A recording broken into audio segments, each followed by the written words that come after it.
లేకపోతే మోసం ఉంటుంది.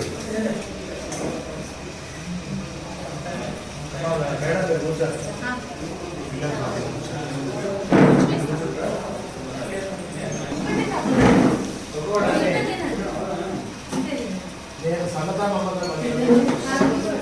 కొద్దిగా మటన్ వేయాలి, ఎందుకంటే మా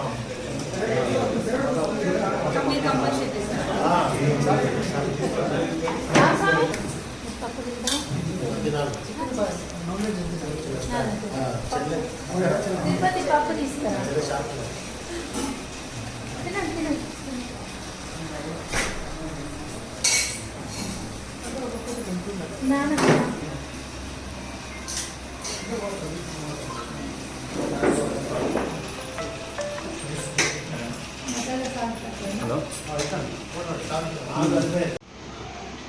మానస వాళ్ళ ఆయన ఎంత మంచి చూసుకుంటాడు, బంగారం లెక్క చూసుకుంటాడు.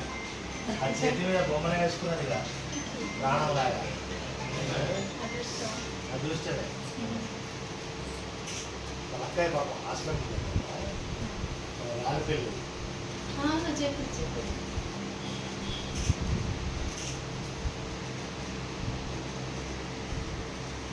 ఇంకే విశేషాలు మరి దసరా బతుకమ్మ?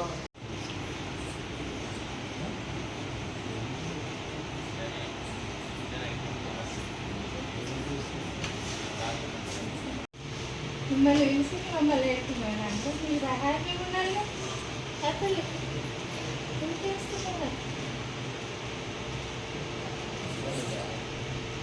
ఏడవద్దు తల్లి, ఏడవద్దు. నాకు కూడా ప్లీజ్ ప్లీజ్.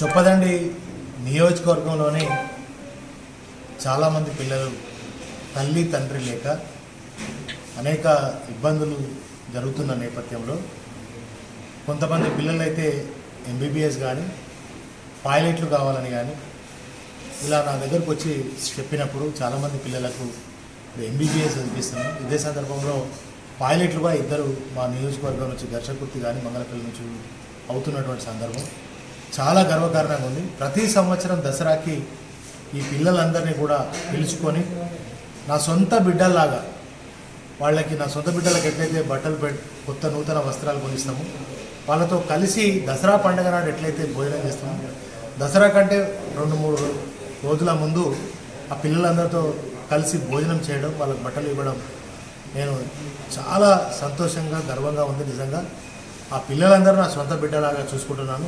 గతంలో కాట్నపల్లిలో ఉదాహరణకి సమత మమత వాళ్ళకి ఒక డబుల్ బెడ్రూమ్ ఇచ్చాము, ఒక అమ్మాయికి ఉద్యోగాన్ని కూడా కల్పించాము. అంతేకాకుండా వాళ్ళ సొంత గ్రామాల్లో కూడా ఒక గృహాన్ని కూడా నిర్మాణం చేసి ఇవ్వడం జరిగింది. ఇట్లా ఆ పిల్లలకు సేవ చేయడం, ఆ పిల్లల్ని నా సొంత పిల్లల్లాగా చూసుకోవడం నాకు చాలా సంతృప్తిగా ఉంది. నా జీవితంలో గత 5-6 సంవత్సరాల నుండి ఈ సేవ చేయడం చాలా ఆనందంగా ఉంది. అంతేకాకుండా పాఠశాల గతంలో 30 ఏళ్ళు పాఠశాల నడిపినప్పుడు కూడా పేద పిల్లలకు అనేక మందికి ఉచిత విద్య ఇలాంటి ఎన్నో రకాల చేసినటువంటి సందర్భం. అంతేకాకుండా ఈ పిల్లలందరికీ నేనున్నంత కాలం వాళ్ళందరూ కూడా నేను ఉంటా. గతంలో పెళ్ళిళ్ళు కూడా అయితే ఆ పెళ్ళిలో ఒక పెళ్లి పెద్దగా కూడా వాళ్ళకు పుస్తలు మట్టలు ఇట్లాంటివి కూడా ఎన్నో రకాలుగా వాళ్ళ పెళ్ళిలో జరగాల్సిన అన్నీ కూడా చూడడం జరిగింది. భవిష్యత్తులో కూడా ఈ పిల్లలందరికీ నేను అండగా ఉంటానని చెప్పి తెలియజేస్తూ, గతంలో ఏదైతే ఈ పిల్లలు ఇబ్బందులలో ఉన్న సందర్భంలో చాలామందిని ఎన్ఆర్ఐలను కానీ చాలామందిని అడిగినప్పుడు ముందుకొచ్చి ఆ పిల్లలకు అండగా ఉన్నటువంటి ఎన్ఆర్ఐలు కానీ స్థానికంగా ఉన్నటువంటి నాయకులకు కానీ ప్రజలకు కానీ అందరికీ కూడా ప్రత్యేకంగా ధన్యవాదాలు, కృతజ్ఞత తెలియజేస్తూ మీరందరూ కూడా ఎప్పుడు ఆ పిల్లలకు ఆ విధంగా ఇదే విధంగా ఉండాలని చెప్పి నేను కూడా ఇలాంటి పిల్లలకు ఎప్పుడు అండదండగా ఉంటానని చెప్పి తెలియజేస్తూ, గౌరవ కేసీఆర్ గారు కేటీఆర్ గారు కూడా ఎంతో స్ఫూర్తిగా ఇలాంటి కార్యక్రమాలు చేస్తూ ఉంటారు. వారు నాకు స్ఫూర్తిగా నిలవడం జరిగిందని చెప్పి తెలియజేస్తాను.